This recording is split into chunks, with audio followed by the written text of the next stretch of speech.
Good evening, everyone. Good evening, good evening, good evening. My name is Olamide Abolaji, and I am super excited to have you all here today. Um, on behalf of the AWS Cloud Security User Group West Africa, I would like to officially welcome you to today's section of our AWS study series. And trust me, this is going to be an amazing section. So before we dive deep into today's section, I want to make sure that we have people from different sectors. You could just go into the chat box and introduce yourself. Tell us where you're joining from and tell us your profession as well. I want us to like rain the chat board. Tell us where you're joining from, and I really want us to get this done so we can start officially to today's study group. The community has been so keen about ensuring that everyone in this community, either you're part of the community or you're outside the community, we want to ensure that we give out information that everyone can leverage on, right? Whenever you turn to in this ecosystem, whether on YouTube or LinkedIn or WhatsApp, we are there preaching the gospel of AWS so that everybody can see that this is a solution and a skill that everybody should get as at today. So we are officially welcoming everyone to the AWS Cloud Security User Group West Africa study series. And we are going to be diving into something really powerful today. And currently on our series, we have building an event-driven system using EventBridge, Lambda, and SQS. And trust me, see, this is one section that you don't want to miss at all. So at this point, I'm going to officially, right, declare this section open. So I want to see us in the chat box. Tell us where you're joining from. So I want us to rain the chat box right now. So we declare the section open. So I would like to know where you're joining from, where you're connecting from us. You're connecting from Texas, you're connecting from California, you're texting from Lagos, you're texting from Maiduguri, Bonu, wherever you are joining us today. I want you to rain the chat box and tell us where you are coming from. So quickly, I would like us to give some starting rules so that we all can enjoy this section. So before we get started into today's section, I would like us to give us a few quick housekeeping rules so that we can all have a very good and smooth experience into this study series. So please, all through this section, we want us to engage the chat box. If you have any question, you can engage the chat box. I want you to engage in the chat properly, and most importantly, stay focused on this section. And we are going to be having a guest session after our speaker comes up. So you might actually even win something and you don't know. It might be a G63 whereby our cloud front will deliver it to you, or our dispatcher that might deliver it to you. So yes, I want to see more comments in the chat, but please, I want us to engage. Tell us where you're joining from as well. So if you're joining from Lagos, you're joining from Ogun State, you're joining from Imo State, wherever in Lagos, or you're outside Africa, West Africa, or even in the Europe section, just tell us where you're joining from. We welcome everyone to today's section. So once again, um, welcome. So it's always a it's always very, very interesting to gather together as a community to give value to people. And as a community, we are committed to make sure that everyone in this section is growing, right? You are also impacting the cloud section, and you are not just listening or learning or participating in the community activity. We make sure that everybody, either you're part of the community or you're longing to join the community, so you're even outside, we make sure that everybody is growing and we are all building in a cloud environment. So whether you're a beginner, right? So don't be intimidated. Yes, you're a beginner. The community welcomes you. You're an intermediate. You are already deep into AWS. Definitely, I know there is something for you today in today's section. So I'm going to be welcoming our speaker shortly. And if you are just joining us, please engage the chat box and tell us where you are joining from. Lagos, you're from Canada, you're from US, you're from West, anywhere around the world. Just let us where you're joining from, and keep focused on this section because this is an amazing section we're going to be having. So as we move to the highlights of today, I have the honor to introduce our speaker. And trust me, we have an amazing body today in the house. You don't really want to miss this section. So if you know anybody that has probably registered and they are not here currently, just quickly tap them that it is currently holding on and we are about to start. So I'm going to introduce our speaker to us. And this is an amazing man, right? He has been making waves in the cloud space. And I want you to just go with me as I read through his bio. So Abib Baba Sulaiman is a software and DevOps engineer. He's an open source contributor, mentor, and cloud native Ilori organizer. He began his engineering journey at the ALS coding on a mobile phone. That's deep. He started his engineering journey on his mobile phone, and since he grown into community leader, he has been supporting cloud native and open source adoption. Now, Abib has contributed to projects including OpenStack, right, and other OSS initiatives, and advocates practical DevOps education through writing, through mentoring, and public speaking. And he has served as a DevOps mentor at Shicode Africa at the Lagos branch, HNG, and he has supported AWS and developer communities in West Africa.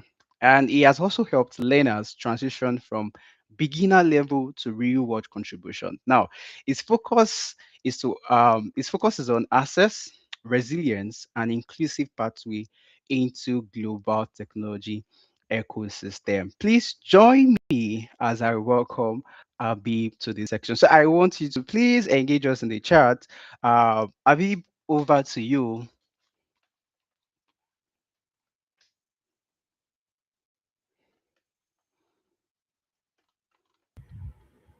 Hi everyone. Hope you can hear me. Yeah, Abib, we can hear you loud and clear. All right.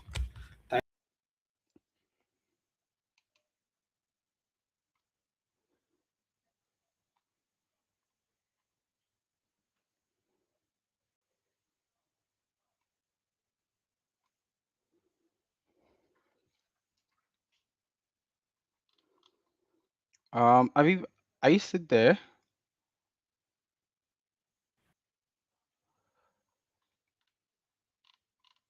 Okay, Hear me okay. now. So I think. Can you Oh, hear okay, me now? yeah. Yes, I Yeah. can hear you Sorry, my loud network. and clear. Loud and clear, I can hear you. Good evening, everyone. I'm happy to be here with you and talk about the on the topic build an event-driven system using EventBridge plus Lambda and SQL. So thank you, everyone. I'm happy to be here with you. And as introduced, so my introduction has already been made. I'm really happy to be here with you guys. Thank you.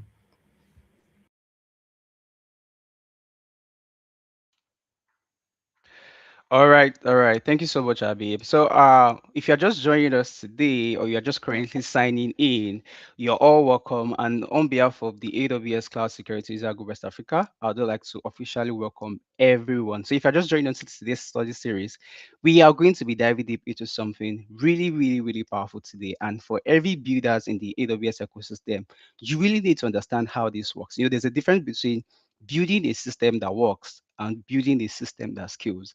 So our speaker today is going to actually dive in deep into everything a builder in the AWS system must know. So we are going to be diving deep into how you can use your event bridge, your Lambda, your SQS, and trust me, you don't want to miss this section at all. So yeah, we are officially declaring this section open. And if you're just joining us, please go into the chat box and tell us where you are joining from. Are you joining from Lagos? Are you joining from the US, from the Canada, and every other places? You can just engage us in the chat box while we have our speaker come up shortly. So I've introduced our speaker earlier, and for somebody who started engineering from his mobile phone. Now, for most of us, I know we all have the privilege to have access to our laptops or PC, but somebody started with a mobile phone and upgraded to his system. I know most of us would have probably done this too. Maybe we're back in school or something where we download these applications. I'm trying to remember that application we used to use back then. But there was this application you can use to write different programming language. You can write Python, you can write C++, you can write C# on that particular app on our mobile phone. Maybe before the end of this section, I'll remind you or remember the name of that particular app. So we have a great person that's been building from even when he had limited resources. Now, one thing about builders is we are not actually limited with what we have, right? We can, whatever we find ourselves, for the fact that we carry the capacity of being a builder, we can build with anything. So we are going to be diving deep today, and I'd like to bring up our speaker back now to give us a proper in-depth of how to utilize all of the services. Now, just like I said earlier, there's a difference between building a system that works and you're currently building a system that's scale. And currently, with the number of usage and amount of people we have today using systems, there's a need to understand the back end and how to scale these things properly. So I'm going to be bringing back our speaker today, and trust me, stay focused on this section, engage in the chat, and enjoy this section. So, Abib, over to you.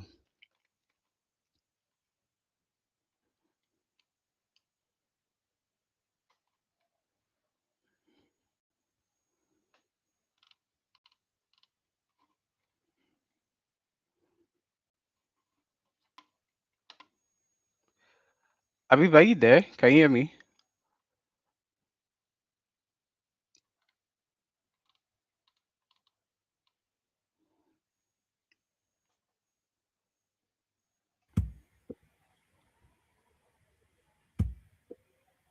Hello.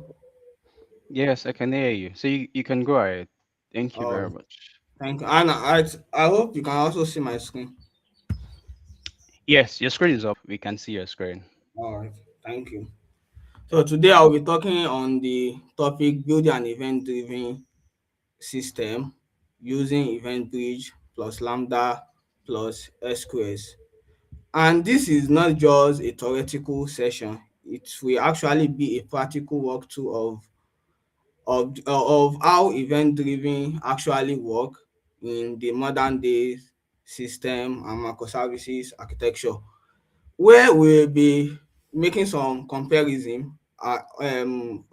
between the old version and the newer version, which is we have request response model, we have messaging driven system model or architecture, and we have event driven design using a real security event pipeline as the reference model.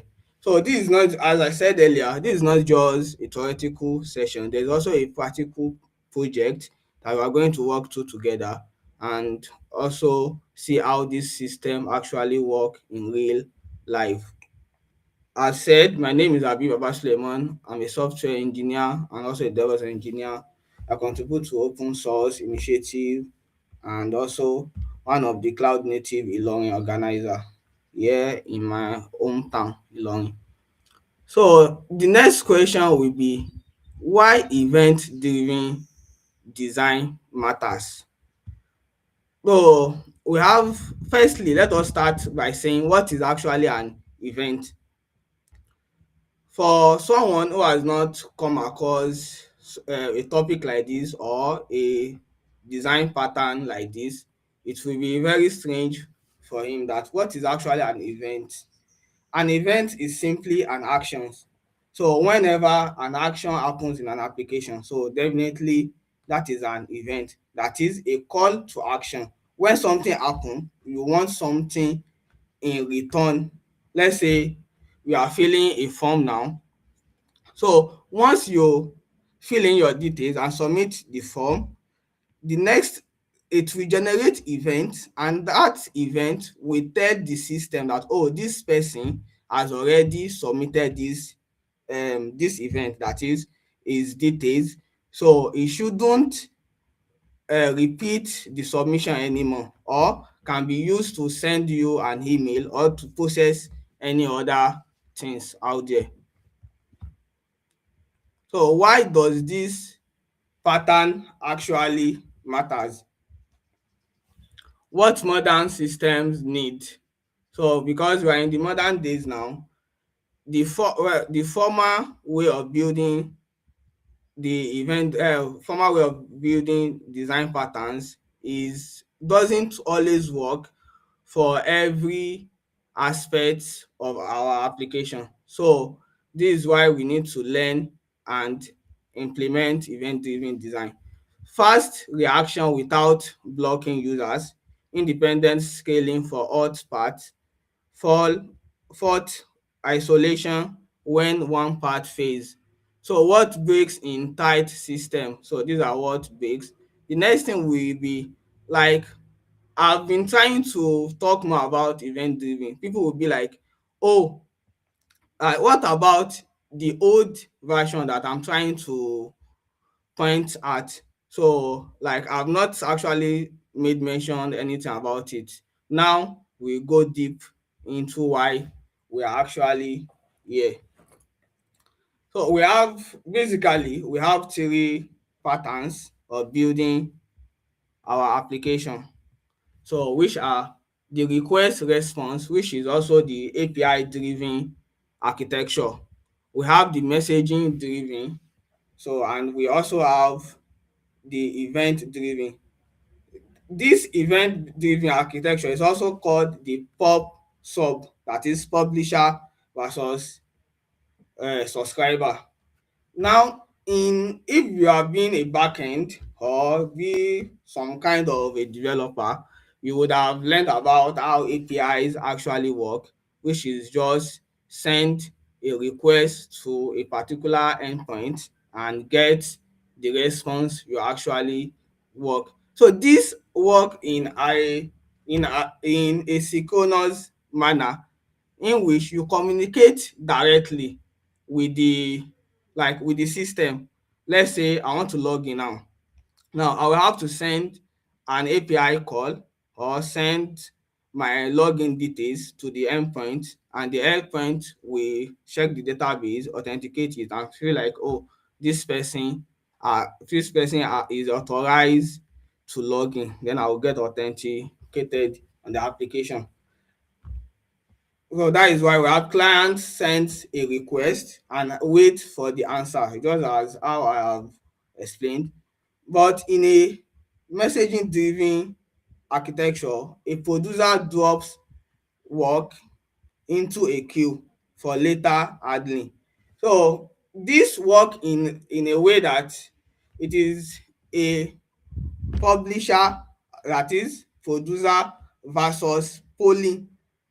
It is also versus subscriber, but the subscriber will have to check the messaging bus.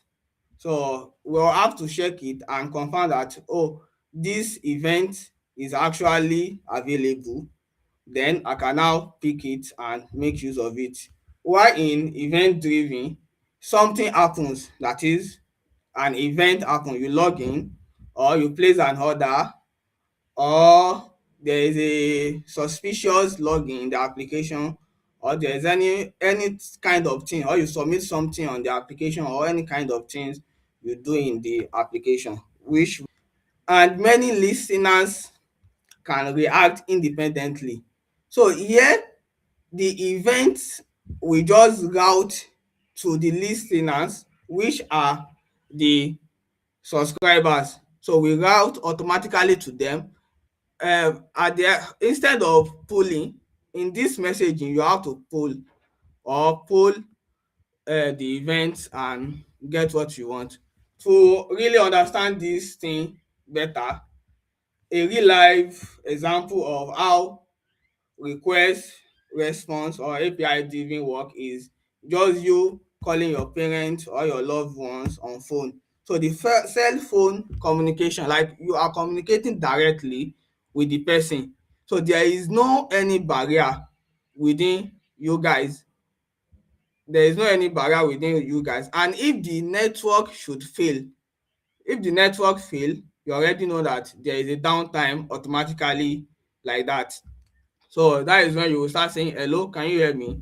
Hello, can you hear me? Or are you there? Something like that. So this is like a real life scenario of how request response works, where systems or services communicate directly with each other without any intermediary within them. While message driven, a real life scenario is just like you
So apologies. I think we lost Abib.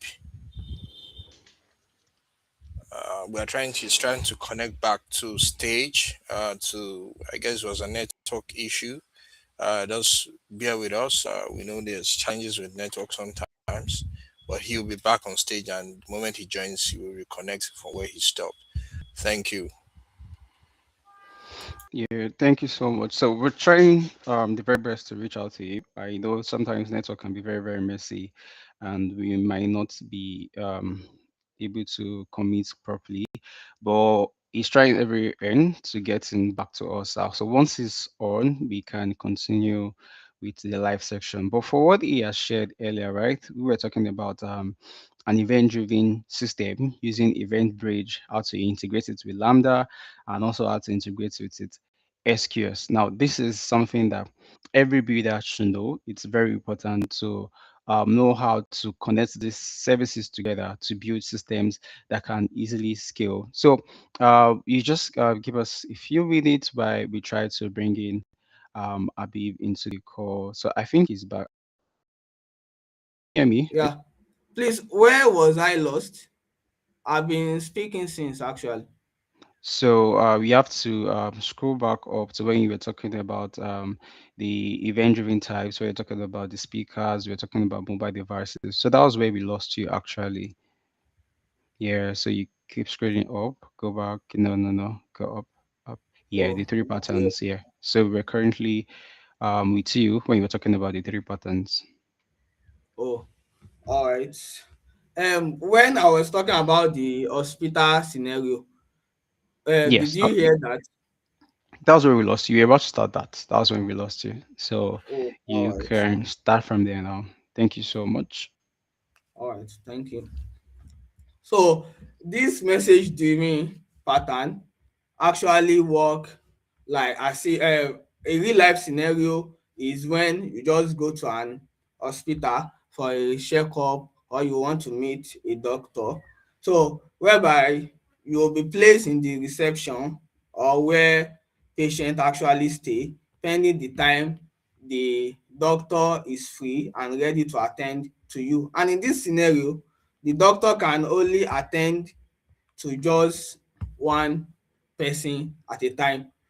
So when the doctor is done with the person with him, so he will just call for you that yes, you can come in. So this is how this also work. That is one-to-one architecture pattern whereby the producer can only the producer will route will publish event to or event or message to the agent, while after doing that the agent can only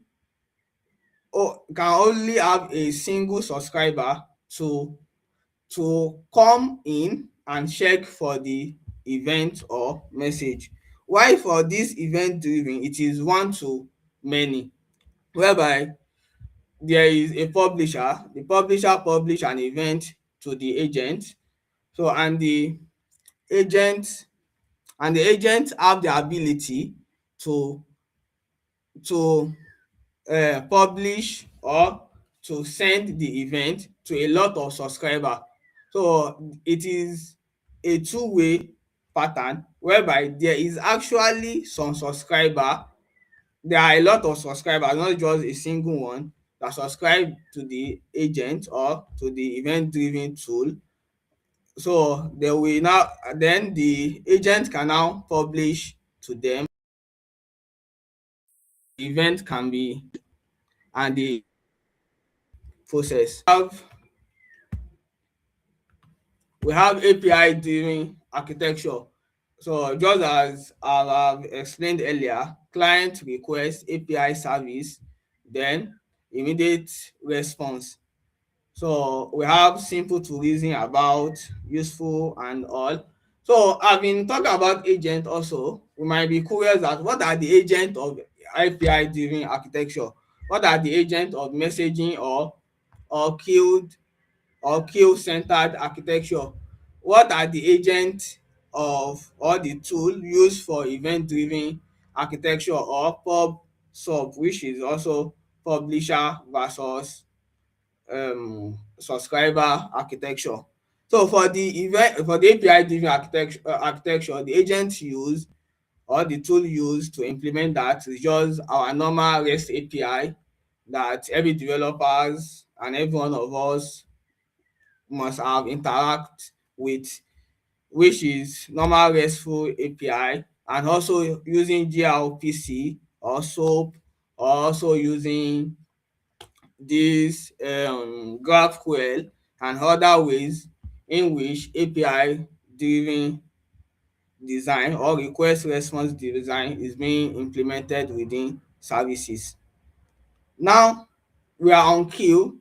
There is a producer, then the producer send the event or the message to the queue, then this customer subscribe to, but in this pattern this customer is the one to poll or pull, that is will periodically be checking the queue for what it actually need, and once it is ready it will just immediately poll it or pull it from the queue and process it.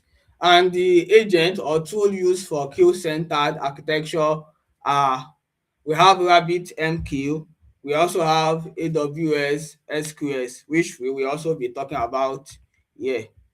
I hope you can still hear me. Hello. Yes, we can still hear you All right, loud thank and you. clear. All right.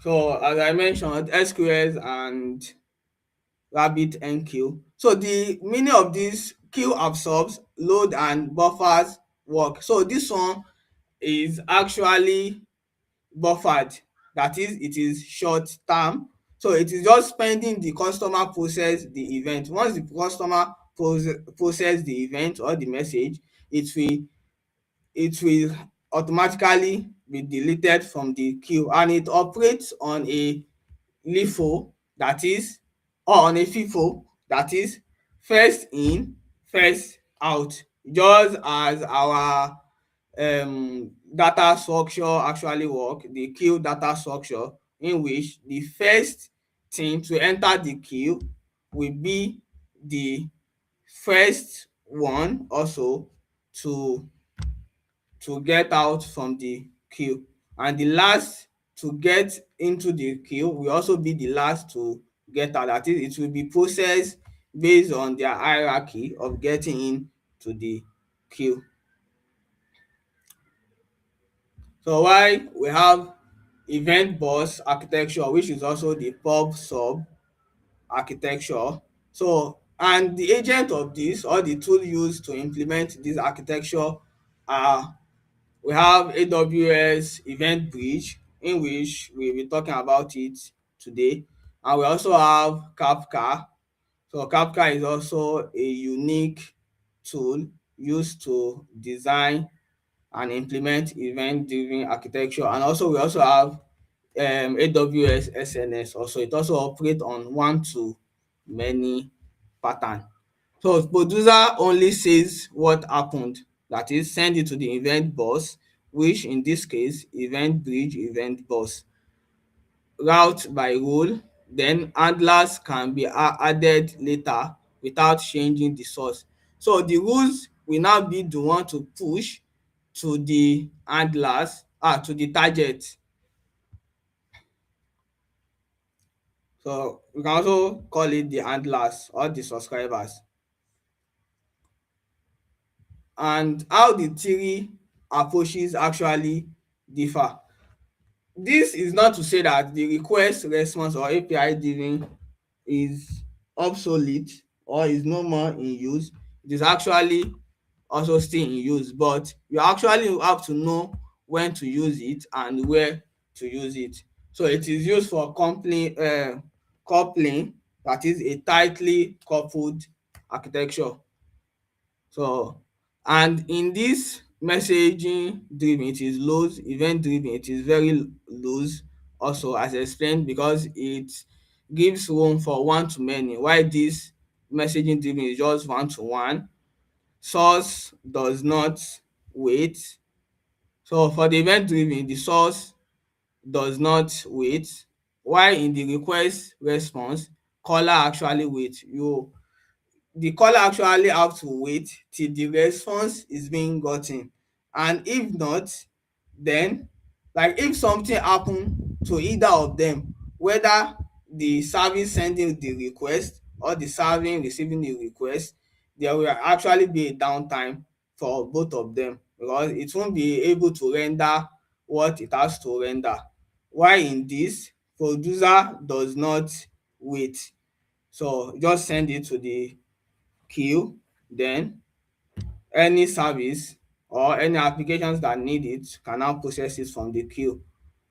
And there is also the ideology of fan out. The fan out also just mean decoupling, that is usually one target. So here one target directly, usually one consumer. This one is just one to one. I explain why this one means many independent handlers. So one to many. So best use, we have direct user actions, background jobs, real-time reaction and all. Now we will get into the practical aspect of it, because this is not just a theoretical session. We actually have to work through a project and see how this system actually work in real life. So what each AWS service is doing that we'll be using, we have EventBridge. So EventBridge is just the routing layer. It receives events and forward them by rule. I hope you can still hear me. Yes, we can still Oh, hear you very loud. all right, thank you. So now the Lambda is the compute layer. So this, there will be a rule that will route to the Lambda function. Then the Lambda function will now process the event. Once it is processed as configured, then the results can now be sent to SQS. So based on the rule set, after sending it to SQS, and as mentioned earlier, the durability layer, SQS is durable, that is it is short term, just spending the time the process the event is processed. It stores messages safely while consumers cache up, that is pending the time consumer make use of it. After it is being make use of, then it will automatically delete it. So I would like to share my other screen now.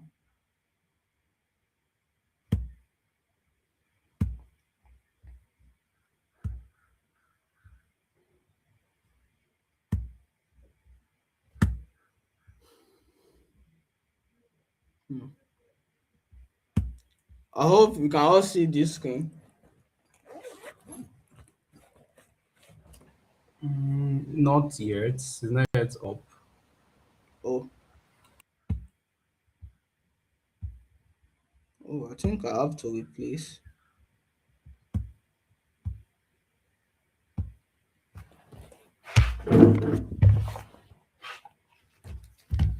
All about now.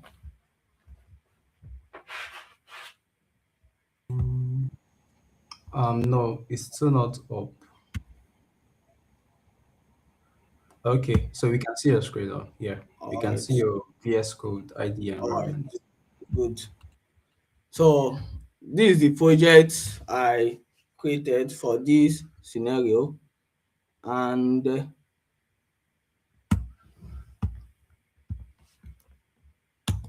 so how this actually work is, so this project demonstrate a production grade security focused event driven system that ingests, enriches, scores and processes security events in real time using AWS EventBridge, Lambda and SQS.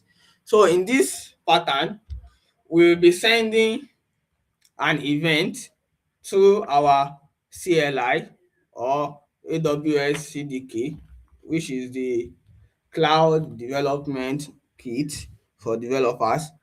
So sending the event to AWS Event Bridge, then we would have deploy some CDK stack or cloud formation stack that will create all the infrastructure needed for EventBridge, Lambda and SQS, and also CloudWatch as we go on. So some rules would have been configured already by AWS by EventBridge. So those rules will now be the one to after the EventBridge bus receive the event, then e can route it to Lambda, then route to two Lambda functions, that is two rules will be defined to route to different Lambda functions at the same time simultaneously, that is one to many. So after that has been implemented, and those two rules will be the enricher rule and the scorer rule. As we move on, we get to understand what this mean and how this actually work. So then after Lambda is the rule by EventBridge will have process it and determine whether Lambda should send it to SQS or not. So once it reaches the threshold, that is the security is actually critical, then Lambda can now send it to SQS. SQS will now send it to another Lambda to process. So I can now send it to another Lambda function to process, which we now send it to CloudWatch for us to view the log and the metrics and see how it actually work. So this project I've explained, and to show us all what we have here, we have the Lambda functions, enricher, scorer, shared, that is shared module, then worker, which is the Lambda worker function. Then we have the infrastructure, which we will be using CDK in this instance, and other stack we have here. So I already have a .md. So after to my GitHub after this session for us to actually test it out.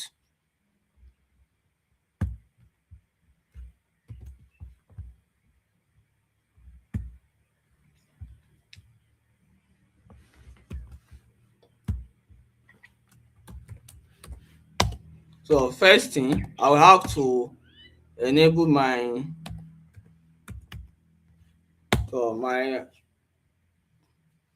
AWS my AWS configuration. Next, you can just I've already installed I've installed venv, which I will be using in this case, which is our package manager, the Python package manager. So I'll have to source it, and I will be using what is this thing called, Node.js Node 20.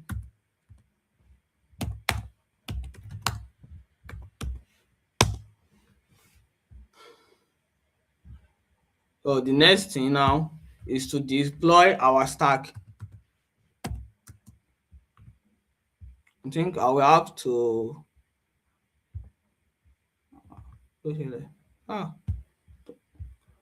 okay.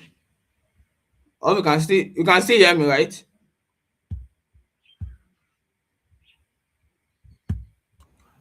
Yes, you're loud and clear. We can still hear you. All right. Thank you. So I would like to share my entire screen so that I won't have to always come back here. So we have this. So the first thing here is to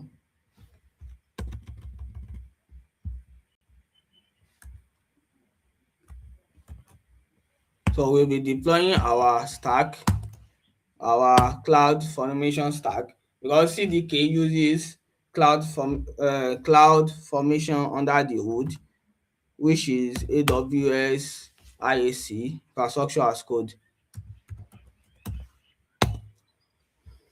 So as we await it to continue building it,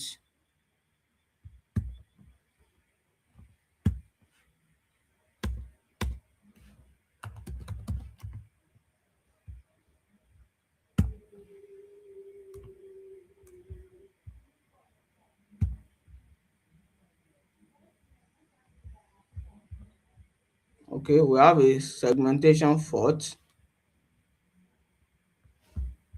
I'm coming.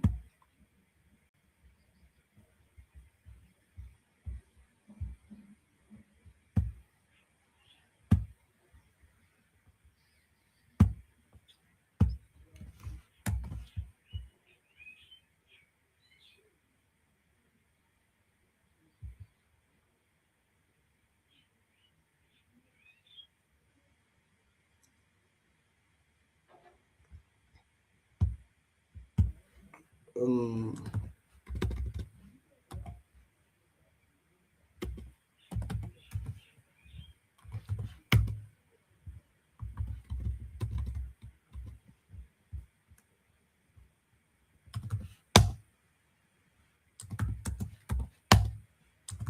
Um, Abib, sir, I want to confirm if you're still sharing your screen. We can only see a black background. We can't see your screen actually. oh, all right, I will try to share it now. All right.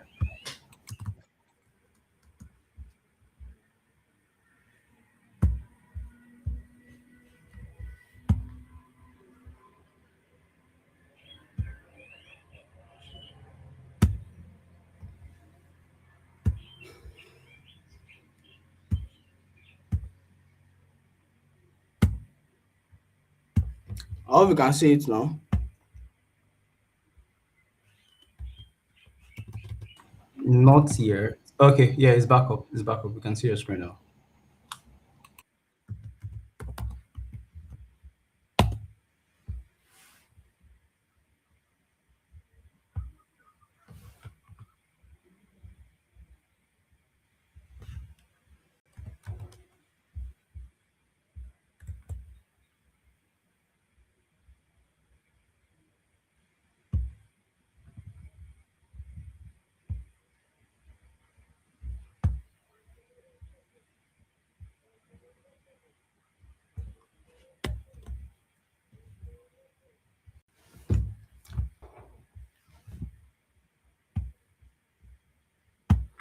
So as we await the CDK stack to continue building so that it can deploy our infrastructure.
Abib, are you still there? Are you still sharing your screen?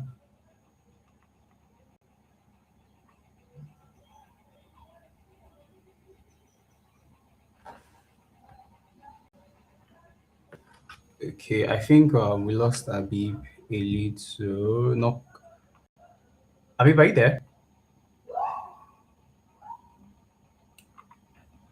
Okay, I think we lost Abib a little. So we should just try. I'm going to try to reach out to him. I think this can be like a network glitch. So probably his network went out. So, but actually, I think he's trying to push his deployment to GitHub. So we are currently having technical issues, and we should be back up shortly.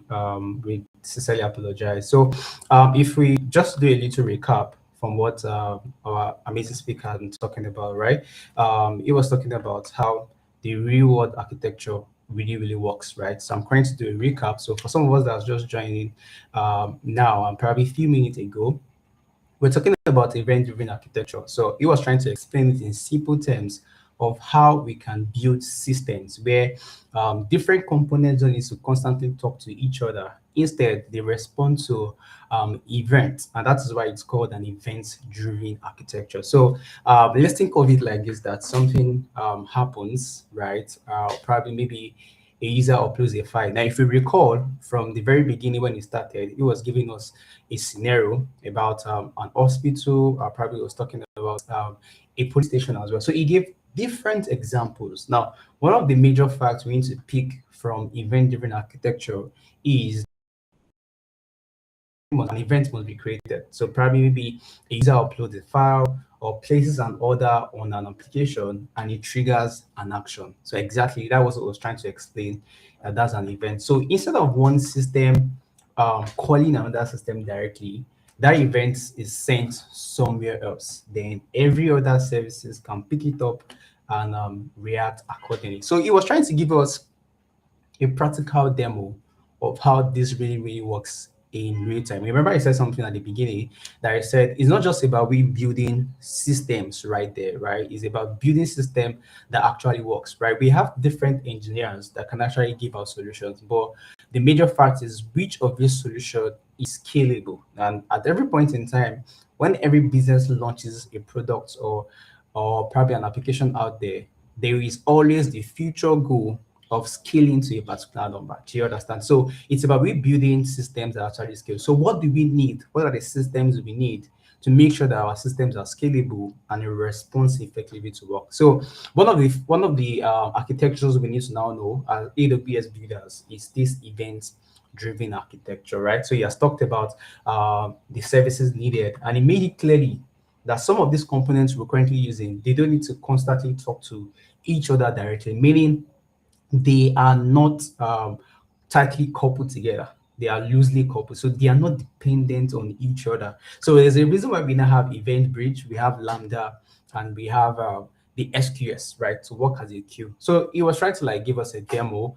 Now we still try to reach out to him to see. I'm very sure he has a network glitch. So please, apologies, is going to be back shortly. And I'm very sure we are all eager to see how we can really build an event-driven architecture, whether it's on AWS or any other cloud platform.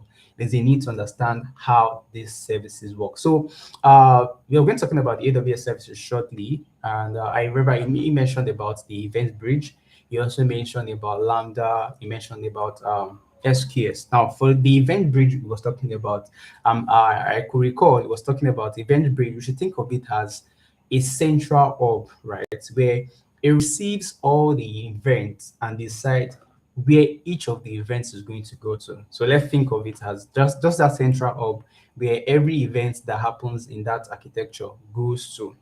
Then he talked about Lambda because yes, we need Event Bridge, we need Lambda, and we also need SQS. So for Lambda, Lambda is where that actual logic now comes in. So once there's an event from Event Bridge, right, Lambda can process it. So it now depends on the logic behind your system.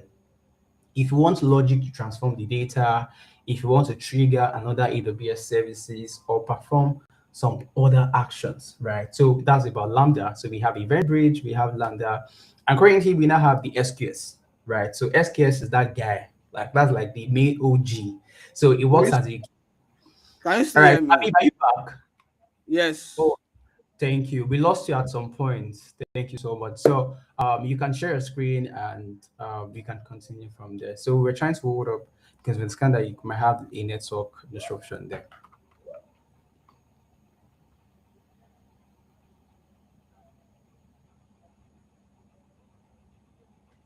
Yeah, you can go ahead, Abib.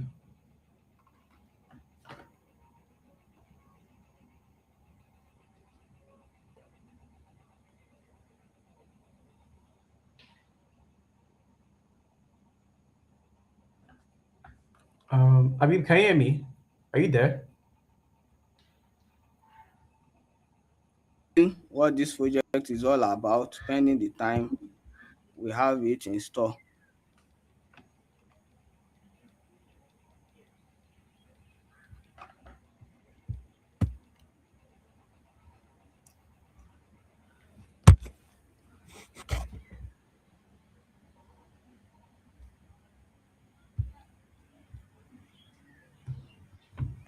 So now, after the enrich it with some context on the geolocation context, and add some context like who is this user and all. Abib, it seems your screen is blank. We are only seeing a black screen. I think I So it can seems you're not share. sharing the right screen. So just check again. I was actually trying to share the entire screen. Probably that can be done here. All right.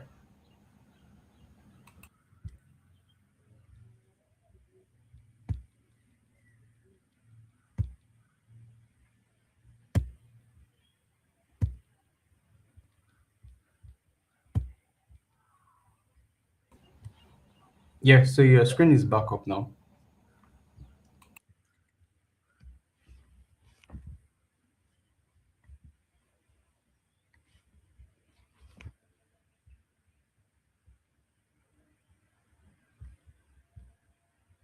All right.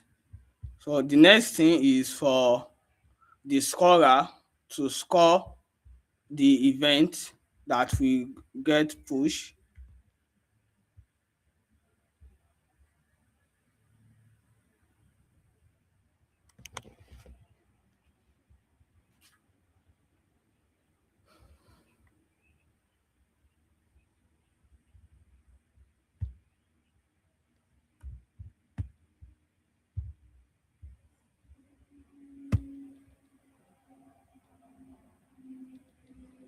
Okay.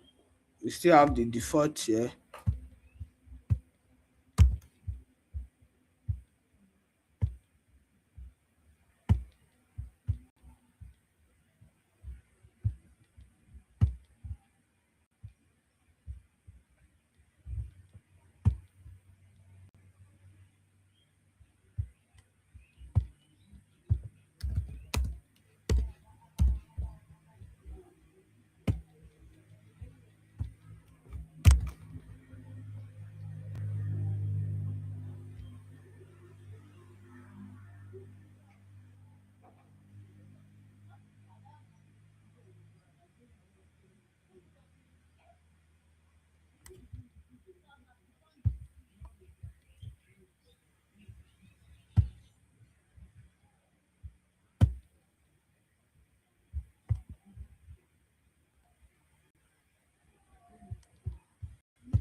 So I will continue working through it. The scorer will have to score the suspicious event, and if the user, like someone login with a root user without MFA, then login with a root user from a suspicious IP, then the score will be 60. And if the event type of that person who login with root is IAM policy change, like it changed the IAM policy, so the score will be 40, and if feed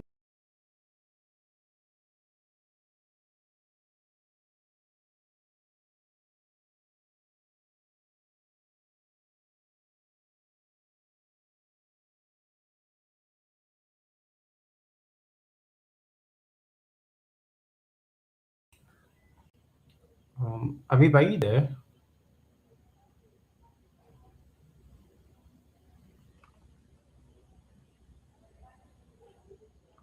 Oh, it seems we lost Abib again.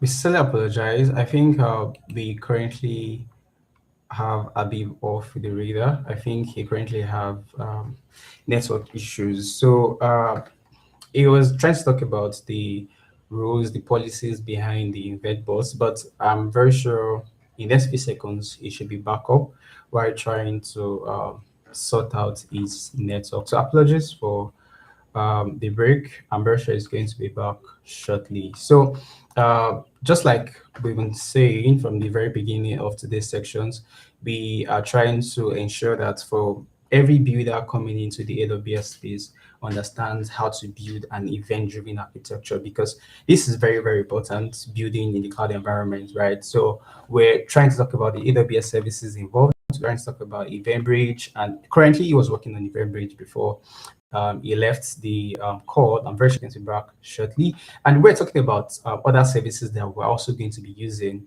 in building this event bridge architecture. And the other one is Lambda, which I talked about earlier. That Lambda is where the actual logic comes in. So we are going to be seeing this event bridge we're currently working on as a central hub where all your events comes in. Then we now have Lambda. Now Lambda is that OG. It's more like the brain behind the whole architecture. So once an event is received from EventBridge, Lambda is now to like process that particular event. So if you want Lambda to now transform the data, you want it to trigger another AWS services, or you want to perform some action. So immediately just Lambda just helps you to carry out that logic behind your particular system. Then we now have this SQS. Now, SQS is that main guy that does the job. Like it's more like a queue, right? So it helps to make sure that even if one part of your system is slow or is temporarily down, your message is not lost. Do you understand? So that helps us with the queue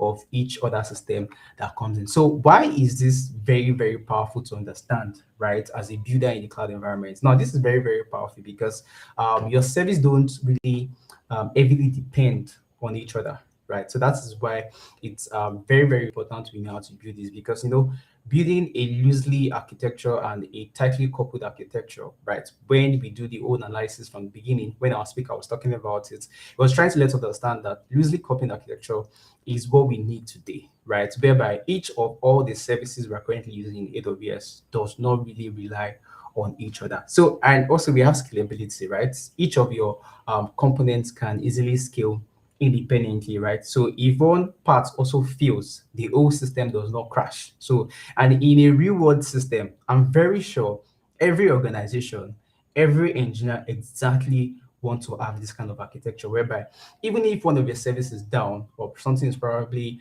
not in line with some of your services, the whole architecture does not go down like that, right? It's just that particular service that's not going to be responsive for that period of time. And once everything comes back to order, the whole system works. So majorly, every part of your system is currently still working. Just that one particular one have issues is currently down. But in a tightly coupled architecture, once one service goes down, the whole system crash because they are majorly depending on each other. So we can even make this relatable, right? So if you think about like an application, I know most of us use OP a lot.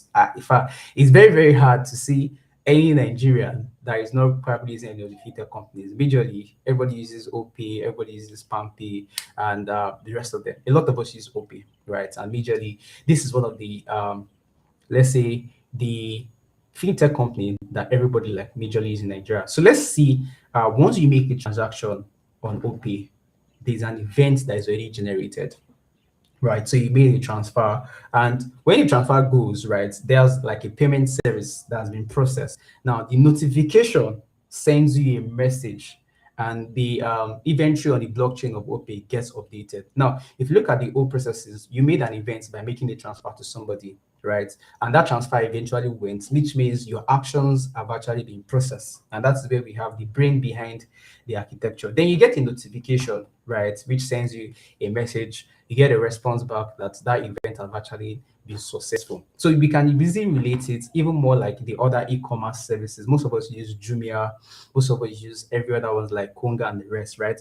You create an event by placing an order. Immediately you place an order on Jumia, an event has been created. And the services behind the AWS architecture is going to be EventBridge. This is the guy that will actually like bring out those events together. Now, you make a payment as well, because when you place an order, you need to make a payment. You can't make an order and it gets delivered to you immediately. So there's a process you can see. So you make an order on Konga or Jumia, that's an event already. Immediately you click on place order, there's an event that has been created already.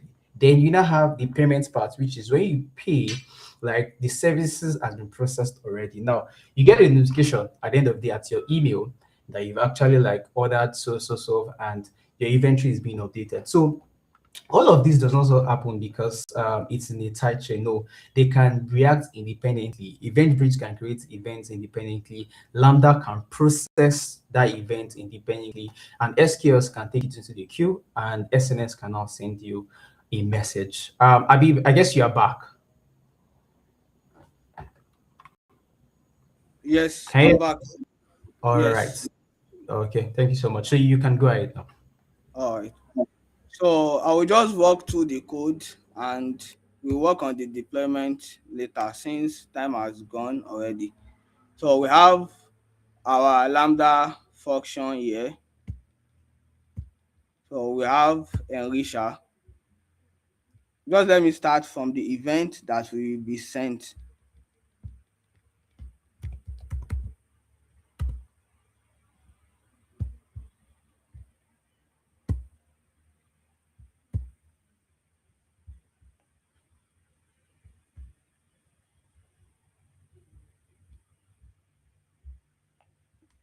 Uh,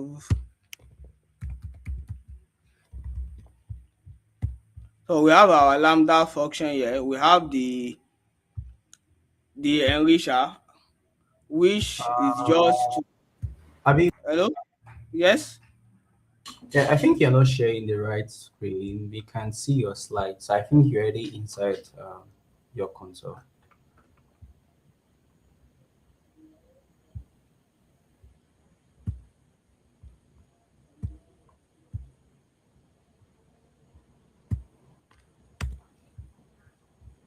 Okay. Yeah, we can see your ID now.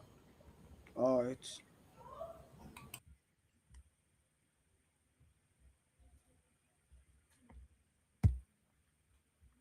So we have the infrastructure here. So this is the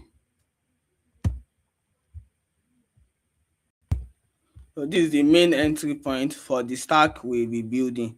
So which will include EventBridge stack, Lambda stack, SQS stack, and IAM stack, and the monitoring stack, which is Cloud Formation. And this includes how the roles that will be created and how they are interconnected. And so after these resources, under this CDK, that is all this stack, the AWS service has been created. The next thing is now for the Lambda functions to work. So we have two Lambda functions that event bus, in which EventBridge will configure role for them, which are enricher and the scorer. What this enricher will actually do is enricher Lambda adds context to security events.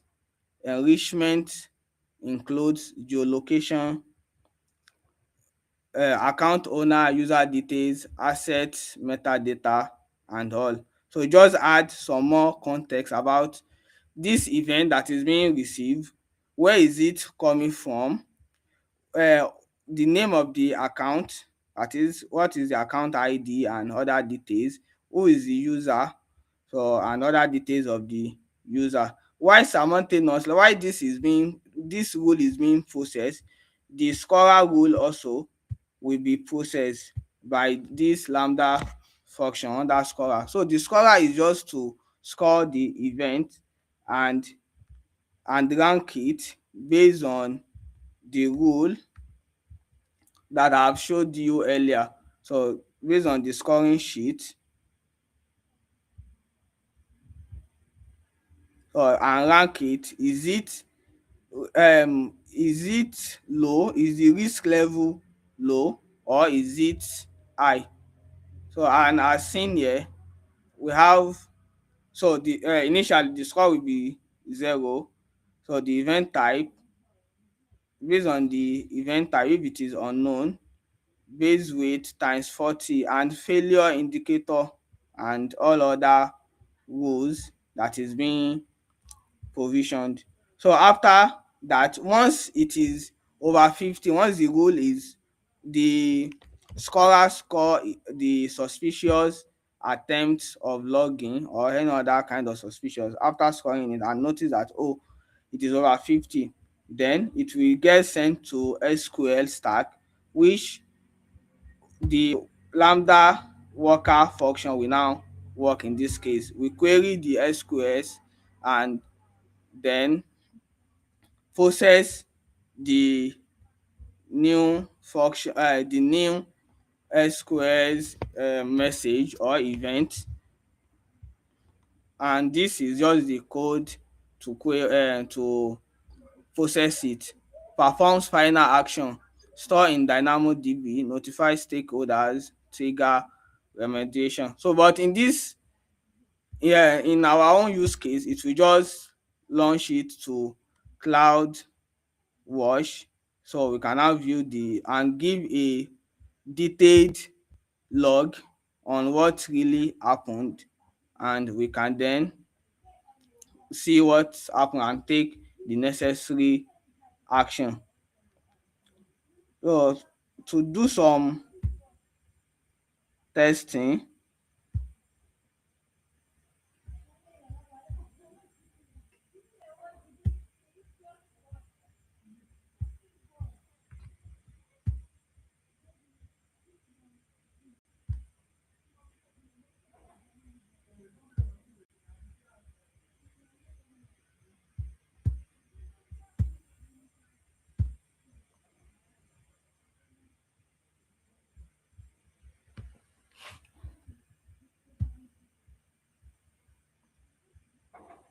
I hope you can still see my screen.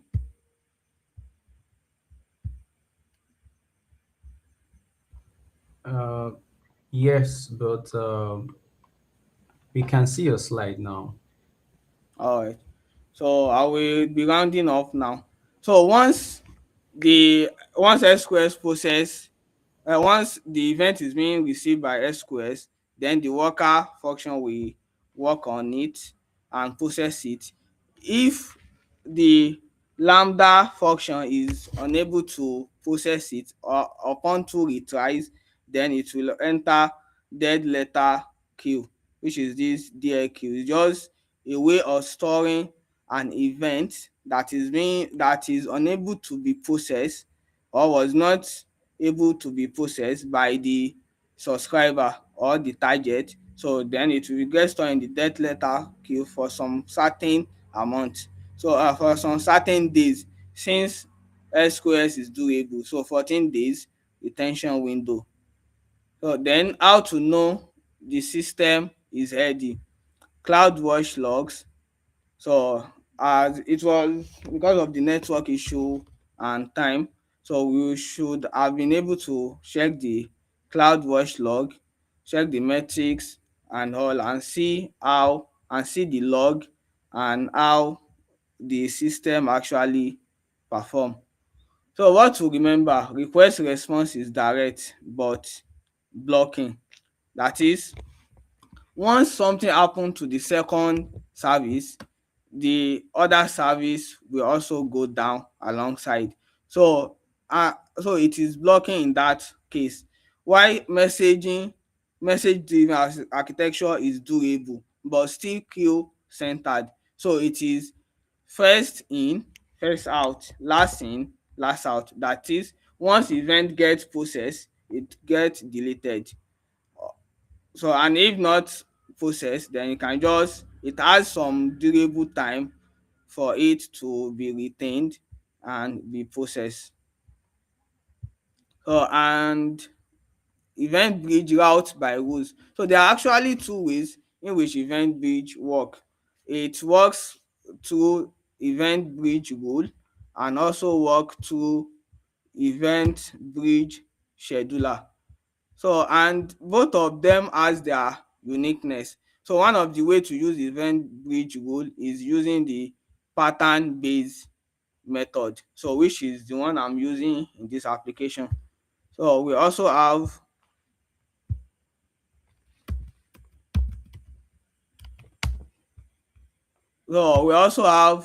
the what is this method called, like the one of a clone job method. We also have that. And for the scheduler, just as the name implies, so we have the timer based method for scheduler also. And it just like it work like a cron job, and also you can schedule just a one time process. For instance, if in a in an application where we have, where after a customer place an order, you want to send them an email after 21 days, so you can just use the one time scheduler method. So and other ways in which event bridge actually work. So build systems that react, scale and recover. So this pattern allows that.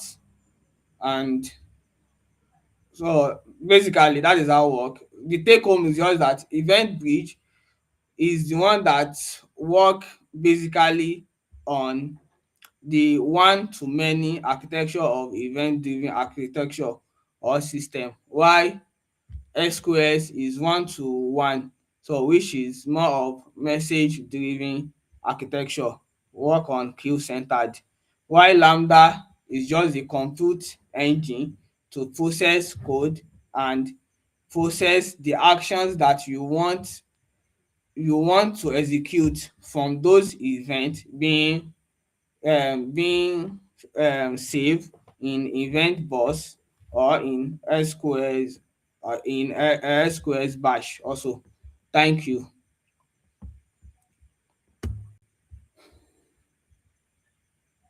Yeah. And I can also make the code available for others to run and test it out. I hope you can still hear me.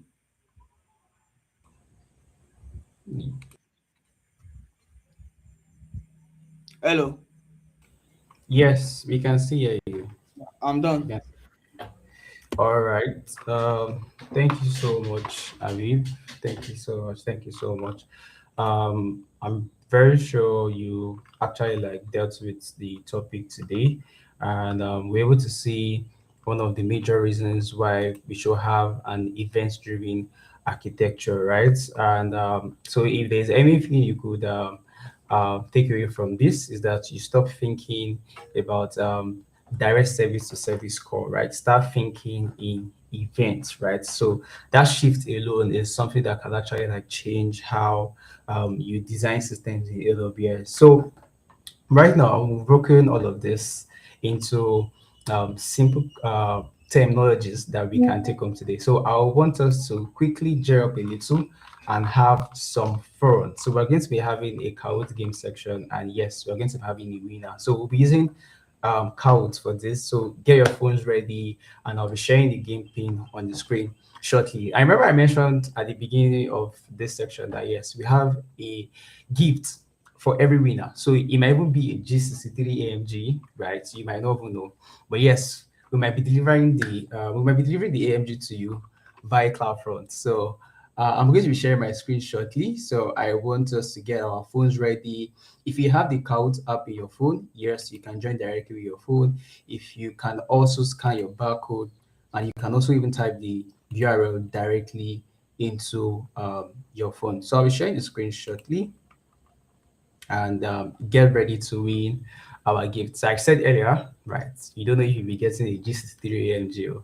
So get prepared, get prepared. So the screen is coming up shortly, and I'm going to be sharing the pin with you. So yeah, let's join in. Get your phones, get your phones, get your phones. You can scan the QR code, or you can put in the PIN if you're using the Kahoot app on your phone, or you can put in the address www.kahoot.it and put in the game PIN. Or if you have your phone, you can easily just scan the QR code. So let's have some fun. So we are waiting for you guys to join.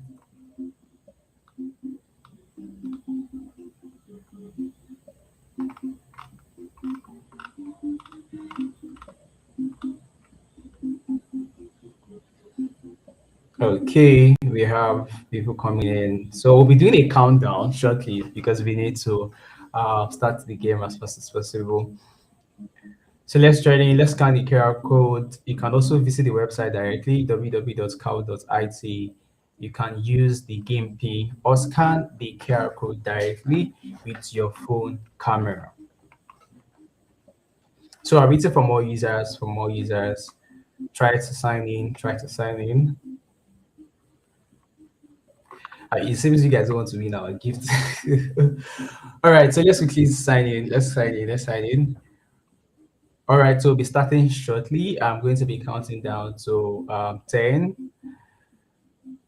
Okay, Jane, welcome. Jane, welcome. Jane, welcome. So we don't know if it's Jane that's actually going to win our AFG. The G63 is not badge though. It's not badge. It's like real AMG. So, but don't forget, this AMG will be delivered to you via CloudFront. Don't forget, it's delivered to you via CloudFront. So yeah, and we cut it down from 10, 10, 9, 8, 7, 6, 5, 4, 3, 2, and 1. So let's start the game officially.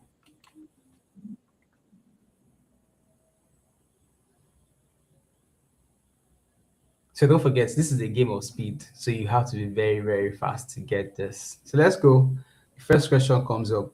Event-driven architecture. What is the key advantage of using event-driven architecture for? So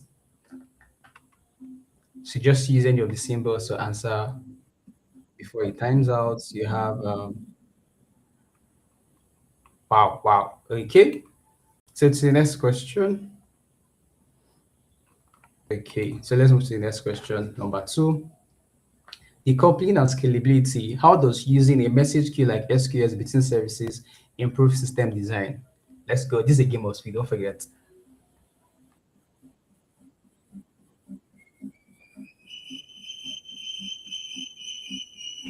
9 seconds down. 8, 7, 6, 5. Okay. All right. So let's move to the next question. Our scoreboard. Kate is leading. All right.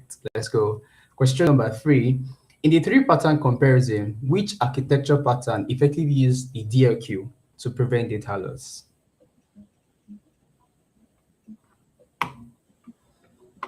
Okay. Don't forget, it's a game of speed. I'm very sure we have seen our answers. All right. So let's see our scoreboard. This kid, this guy is winning though. All right, don't worry. In an event-driven architecture using EventBridge Lambda and SQS, what's the advantage over API-driven architecture?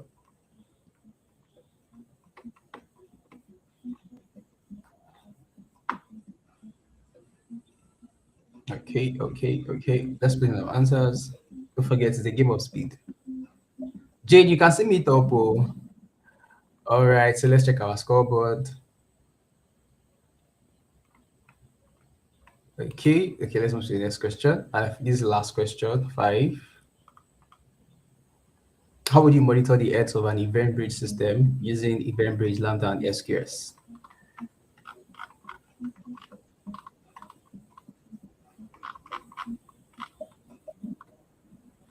Okay, so let's see our winner.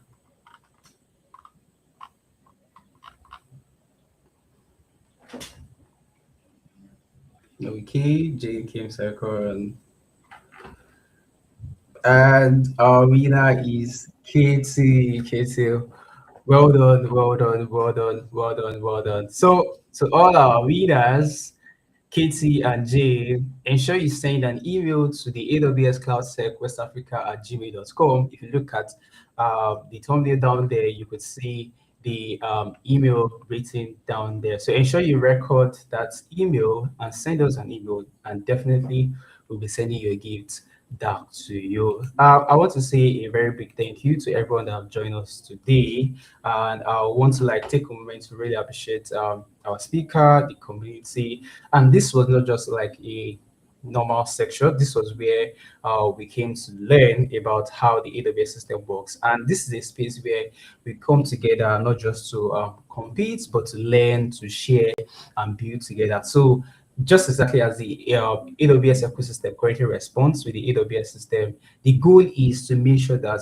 everyone is growing and also building in the cloud environment. So the community is more about empowering people like you, people like me, to build solutions that can scale beyond our own environment. So looking at what is happening here in the AWS West Africa group, right? We are making sure that people can easily transition into cloud careers. We ensure that people are really building real world solutions, right? People are preparing to gain global opportunities. So it all starts from sections like this, which is the AWS story series. So we have different sections every day, and this is just part 3. We have more sections coming forward. So you have to make sure that you register for the next AWS study series, because yes, this is where we are currently building engineers to create solutions that can scale beyond West Africa. You're West Africa, but this committee is ensuring that your solution can actually scale, because that's why we have an event-driven architecture system. So if you can build a system that can scale, you can scale across West Africa. So you are not limited to the system, because AWS is a global service. So yes, you're not limited as an engineer. So for the next section, the registration link will be displayed shortly on the screen. So please make sure you register early so you don't miss out on anything. So thank you so much for being part of this section, and I'm very sure you have a great time. And I also want you to say, make sure that you have a great evening, stay safe, and keep building in the cloud environment. So before we end this live, we'll be sharing the screen to make sure that you register for the next section. So ensure you register for the next section, and I'll be seeing you in the next session. Thank you so much. My name is Olamide Abolaji, and it's a pleasure meeting you all. And for now, bye.